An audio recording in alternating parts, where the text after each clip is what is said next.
Scott, what is the word? The word is pricing.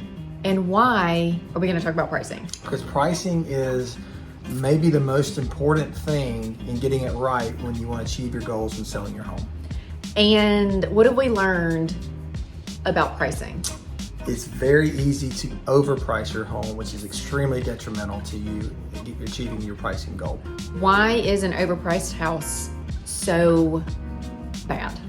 Because the longer it stays on the market, the worse it is for getting the price that you want. And an overpriced home tends to stay on the market longer than a home priced correctly.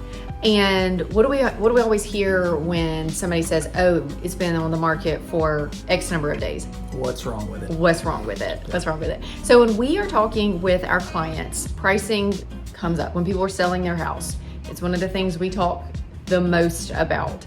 And we have a couple of stories that show the different ways in which the pricing conversation can go. Yeah, first story is we had an interview with a potential seller who was asking us our opinion of the price. We gave a price that was based on the data of that neighborhood, which is a very popular neighborhood. That house, if it's priced correctly, should have sold within days of being listed. It did not. No. They ended up not going with us because they didn't like that conversation that we had with them. They overpriced it by $15,000, and now 50-something days later, it's still on the market, and it's now $10,000 lower than what we said it should have been priced at initially. And we always want somebody to get the maximum for their house. That benefits us. Us as well. And so I think, what we've seen is people having this conversation from the get-go about how important pricing it is from the start. Like, we want to get it right the first time. And there's always room to go down, and we ultimately work for our clients and want to get the best for you. So you can always find somebody who's going to agree with you. And that's great if that's what you want, but we want to be the kind of people who provide service that is actually beneficial. And so having the conversation that it may be a little difficult for you to hear is something that we're going to have with our clients. And we hope that anyone you work with would also have that conversation. Right. There's something to be said for the integrity of saying this is what the home is actually worth. Ultimately, the market's going to determine that.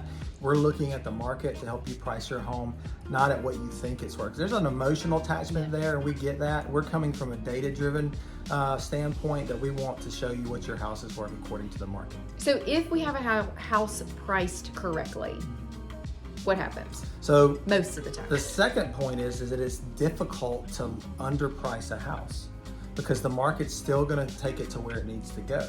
And so, for instance, we recently had a listing where I ran the numbers and I said, here's what the list price should be. The owner, of course, wanted more for his home, but I cautioned against the idea of overpricing it. We had this conversation and said, hey, even if we're underpriced, the buyers in the market are going to take it to where it needs to be. So we priced it. At one point, it ended up getting multiple offers, sold for more than we listed it at, and the owner was very happy with the price that he got. He actually said, well, see, I told you we priced it too low. And I said, no, we priced it where it would get competition. It creates urgency for the buyers. I got to get this deal. They get in there and they drive the price to where it needs to go. So pricing is important, is what you're saying. Very important. You shoot yourself in the foot by trying to price it too high initially. And even if you think the list price is a little bit low, the market's going to help you get where it needs to be. That's right. List it with us.